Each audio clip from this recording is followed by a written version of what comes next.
Not sure what type of kayak cart to get for your fishing kayak? Well, I'm gonna walk you through the 4 different types of kayak carts, and stick around the end because the last one I would avoid like the plague. All right, let's go.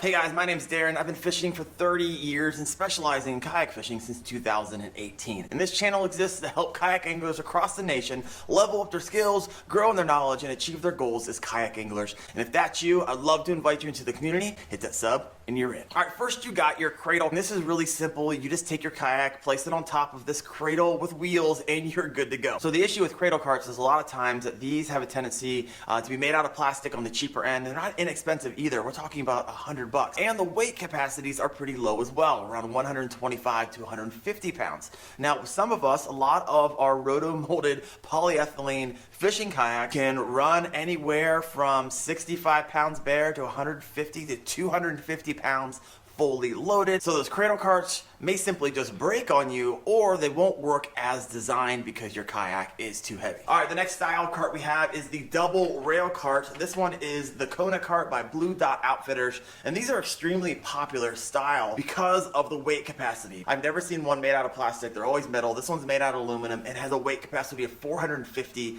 pounds, which is more than enough for my Native Slayer Propel 10 fully loaded. All right, the next cart we have is the end cart. It has a weight capacity of around 150 pounds, and to be honest with you, I'm not a big fan of this type of cart. And really what you do is kind of stick the end of your cart in there, and it uses pressure to clamp it down, and you kind of go. So I think these are great options if you have a lightweight recreational. However, on those heavier fishing kayaks, the end cart is not going to do it for you. And another reason I'm not a huge fan is because there's a lot of better options, in my opinion, out there for that price band. The next style of cart for your fishing kayaks is the scupper hole cart. And as you would imagine, if you have a sit-on kayak, there's a bunch of scupper holes, and you take poles, shove them up through your scupper holes, and on the bottom there's wheels, and you go. All right, now here's my warning to you. There's a variety of bunch of DIY options out there. You can make them with PVC pipe, so forth and so on. There are hundreds of videos all over YouTube of how to do this. However, what happens whenever you use a scupper hole cart, you shove those up in there, and say you're pulling your kayak up out of the water, what you're doing is creating an incredible amount of tension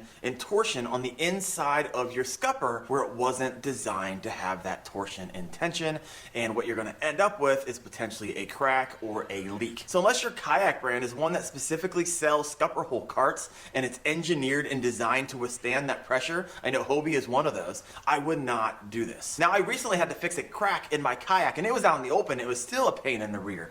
I can only imagine if your crack was 2.5 inches down into a hole that was only 2 or 3 inches wide, that is not a problem that you want to have. And if you're in the market for a kayak cart, I wouldn't stop at this video. I have a more in-depth video called 6 questions you can ask yourself before you buy a kayak cart right there.